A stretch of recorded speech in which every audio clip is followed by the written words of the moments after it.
भारत के दारुल हुकूमत नई दिल्ली में होने वाले धमाके के बाद इस वक्त सूरत हाल तशवीशनाक है और मामला खतरनाक रुख इख्तियार कर गया है। आज मैं यहाँ बहुत भारी मन से आया हूँ। हमारे जराए ये बता रहे हैं कि वो धमाके गाड़ी के सिलेंडर्स में हुए थे। एक गाड़ी फटी और उसके साथ वाली जितनी भी सिलेंडर्स की गाड़ियां थी उनमें धमाके हो गए। इंतहाई परेशान को एक इंतहाई अफसोसनाक नादरी वाकया वहां पर रिपोर्ट हो रहा है, जहां पर भारत के दारुल हुकूमत न्यू दिल्ली में एक गाड़ी फटी है। इस धमाके के बाद जैसा कि यूजुअली होता है, इंडियन मीडिया ने फौरन इल्जाम पाकिस्तान पर लगाना शुरू कर दिया है। ये एक दहशतगर्दी का वाकया लगता है, लेकिन इसका इल्जाम अब दोबारा पाकिस्तान पर इल्जाम लगाना शुरू कर दिया है। कोई भी तंजीम नादरीन, कोई भी टेरर ऑर्गेनाइजेशन या कोई भी तंजीम नादरीन पाकिस्तान में अब एग्जिस्ट ही नहीं करती, उसकी मौजूदगी ही नहीं है। पाकिस्तान की राजधानी इस्लामाबाद के एक डिस्ट्रिक्ट कोर्ट में बड़ा हमला हुआ है। इस हमले को सुसाइड अटैक माना जा रहा है और इस अटैक में 12 लोगों की जान गई है। हमारी एजेंसियां इस षड्यंत्र की तह तक जाएगी। इसके पीछे के षड्यंत्रकारियों को बख्शा नहीं जाएगा। भारतीय मीडिया इस वाक़े को बुनियाद बनाकर अब पाकिस्तान पर हमले के लिए जवाब बना चुका। अब जो जंग आ रही है एक वसी पैमाने पर, एक कन्वेंशनल जंग, जिसमें ये पाकिस्तान के इलाकों पर कब्जा करने की कोशिश करेंगे। DGISPR ने कुछ अरसा पहले कहा था कि इस बात के आसार हैं कि ये समुद्र के रास्ते कोई फॉल्स फ्लैग करेंगे। इससे फर्क नहीं पड़ता कि ये समुद्र के रास्ते करें या दिल्ली में धमाका करें, बात यह है कि इनको कोई ना कोई जवाब चाहिए पाकिस्तान पर हमला करने के लिए। हम लाते हैं टॉक शोज और अनलिमिटेड एंटरटेनमेंट सिर्फ YouTube पर। अगर आपने अभी तक हमारा चैनल सब्सक्राइब नहीं किया तो अभी सब्सक्राइब करें और बेल आइकॉन को क्लिक करके हमारी लेटेस्ट वीडियोस के बारे में अपडेट जानें। दिल्ली वाले अटैक के बाद जो है वो मामला जो है वो फिर एक बार बिगड़ते हुए दिखाई दे रहे हैं। ऐसे में पाकिस्तान क्या करेगा? पाकिस्तान पहले ही घबरा गया है। पाकिस्तान की गवर्नमेंट, पाकिस्तान की स्टेट इस वक्त इस डर खौफ में है कि कहीं भारत जो है वो एक बार फिर पाकिस्तान का नाम ना ले। काफी सारी कंट्रीज ऐसी हैं जिन्होंने भारत के साथ जो है वो हमदर्दी बताई है, भारत के साथ अफसोस का इजहार किया है, मैसेजेस दिए हैं, लेकिन पाकिस्तान में जो अटैक हुआ है उसके ऊपर कहीं से भी कोई अफसोस नहीं आया। शायद उन लोगों को लगता है कि ये पाकिस्तान में तो ये रोज का ही काम है। इस वक्त ऑलरेडी इनकी तमाम आर्म्ड फोर्सेज हमारे खिलाफ डिप्लॉयड है। ये नोटैम्स ऑलरेडी इस वक्त इन प्लेस है। तमाम एयरलाइंस को, तमाम फजाई हुदूद को, सबको नोटिस जा चुका है कि यहां पर बहुत बड़ी बड़ी जंगी कार्रवाइयां होने वाली हैं। इंडिया के जानिब से बहुत बड़े बड़े नोटैम्स इन तारीखों के लिए जारी हो चुके हैं। नोटिस टू मरीनर्स, समुद्र के बहरी रास्तों के लिए भी बड़े बड़े नोटिस जारी हो चुके हैं। लिहाजा इनकी सारी आर्म फोर्सेस जो हमारी सरहदों के पास हैं इस वक्त अपने स्टेजिंग एरियाज में हैं या हमारे बॉर्डर्स के पास एक्सरसाइजेस कर रही हैं। लिहाजा इनको पाकिस्तान पर हमला करने के लिए अब मजीद किसी तैयारी की जरूरत नहीं थी। उनको सिर्फ एक जवाब चाहिए था।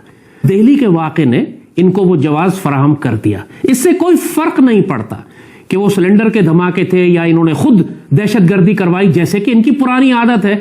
भारतीय इंटेलिजेंस कोई भी फॉल्स फ्लैग ऑपरेशन करके इल्जाम पाकिस्तान पर लगा के बड़ी जंग का जवाब बना सकती थी। ये ऑप्शन हमेशा ये करते रहे हैं।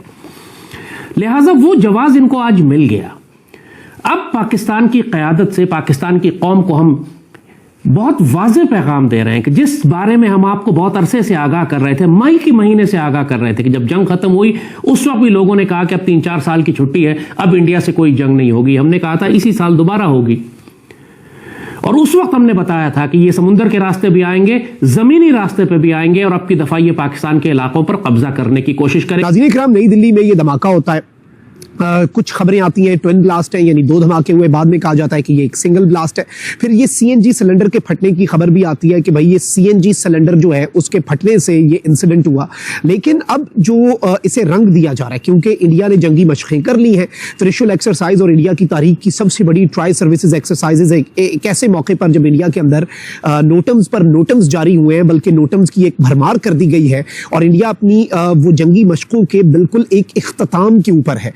लेकिन इस वक्त जो सूरत हाल है नाज़रीन इकराम, एक तो तशवीशनाक पहलू ये है कि अफगान तालिबान रिजीम जो है वो इस वक्त फेक क्लेम्स जो हैं भारत की ईमा पर, क्योंकि ऑब्वियसली आपको पता है कि भारत और तालिबानी रिजीम कितने करीब हैं, तो पाकिस्तान ने कुछ इंटेलिजेंस सोर्सेज से जो तालिबानी रिजीम है उसके कुछ सोशल मीडिया अकाउंट्स और कुछ उनके व्हाट्सएप ग्रुप्स हैं जहां पर ये नैरेटिव अब टो किया जा रहा है कि भाई लश्कर जो है उसने इसकी जिम्मेदारी कबूल कर ली है, जिसके हवाले से इंडिया ये एलिगेशन लगाता है without any proof, without an evidence, कि वो पाकिस्तान बेस्ड एक टेरर आउटफिट है और पाकिस्तान जो है वो उन्हें नर्चर करता है और पाकिस्तान लश्कर और जैश को इंडिया के खिलाफ दहशतगर्दी के लिए इस्तेमाल करता है। ये नैरेटिव इंडियन मीडिया और इंडियन गवर्नमेंट का पहले से रहा है, विदाउट एविडेंस आज तक कोई सबूत तो नहीं दे सके। और इसी काम के लिए वो इतने अरसे से अरबों खरबों डॉलर खर्च करके अपनी फौज को जंगी तैयारियां करवा रहा था, जदीद तरीन असलाह खरीद रहे थे।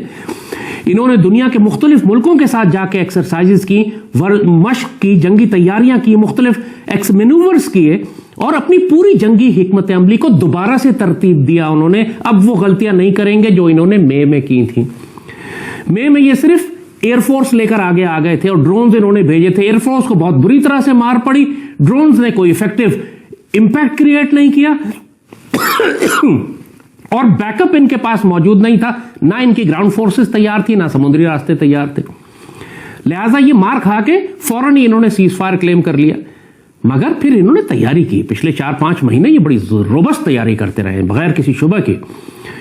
और अब हम पाकिस्तान आर्मी से, लीडरशिप से, पाकिस्तान की पॉलिटिकल लीडरशिप से, कौम से कहेंगे कि बिल्कुल तैयार हो जाएं अगले 4-5 दिन में। जो पैटर्न रहा है इनका माजी की तारीख को देखते हुए, अगर हिस्ट्री रिपीट करेगी अपने आप को, तो अगले 4-5 दिन में हमारा इनके साथ एक हाई इंटेंसिटी कॉन्फ्लिक्ट हो जाएगा। इंडियन मीडिया तो पहले ही इस तरफ स्टोरी को लेके जा रहा था कि ये बम धमाका है और दहशतगर्दी और इसके पीछे पाकिस्तान है।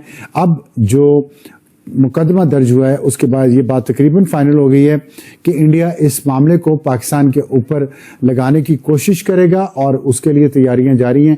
जाहिर है पाकिस्तान इस सारी सिचुएशन को देख रहा है और इसी दौरान इंडिया की फौज तो पहले ही बॉर्डर पे है, गुजरात और राजस्थान के और कश्मीर पे। पाकिस्तान ने भी अपनी फौज को तैयार रहने का कह दिया और तीनों पाकिस्तान की जो सर्विसेज हैं, नेवी, एयरफोर्स और आर्मी, उन तीनों को हाई रेड अलर्ट है। और इस वक्त जो नोटम जारी किया है वो लाहौर के और उसके इर्द गिर्द जो इलाके हैं और कसूर बॉर्डर है, सियालकोट बॉर्डर है, उसके बाद कश्मीर का बॉर्डर है, तमाम एरिया में हाई अलर्ट है। फ़ज़ाई हदूद बंद की है पाकिस्तान ने कुछ घंटों के लिए ताकि वहाँ पे एक्सरसाइज भी कर सकें। हमारी फ़ज़ाइया अपनी तैयारी भी चेक करना चाहती है, ज़मीनी फ़ौज भी तैयार है। अब जब जंग इनएविटेबल है, नागुज़ीर है, अब आप उसको अवॉइड नहीं कर सकते। लिहाजा अब पाकिस्तान आर्मी के पास 2 ऑप्शंस हैं। एक ऑप्शन यह है कि आप इंतजार करें दुश्मन के पहले हमले का, और अब की दफा दुश्मन बहुत वसी पैमाने पर, बहुत शदीद पैमाने पर हमला करेगा और हमें बहुत ज्यादा नुकसान पहुंचाएगा। इसकी स्ट्रैटेजी यही है कि पाकिस्तान की एयरफोर्स को सबसे पहले इनकैपेसिटेट कर दे। लिहाजा वो हमारे एयर बेसिस के ऊपर मैसिव ड्रोन्स और क्रूज मिसाइल्स भेजेगा। फजाइया को, इसकी प्लानिंग ये है कि फजाइया को उड़ने ही ना दे। तो आपको ये वीडियो कैसा लगा कमेंट बॉक्स में जरूर लिखिए। इस वीडियो को लाइक कीजिए, शेयर कीजिए, सब्सक्राइब करना ना भूलिए आपके चैनल EFC और जेड को। मिलते हैं अगली वीडियो में। जय हिंद।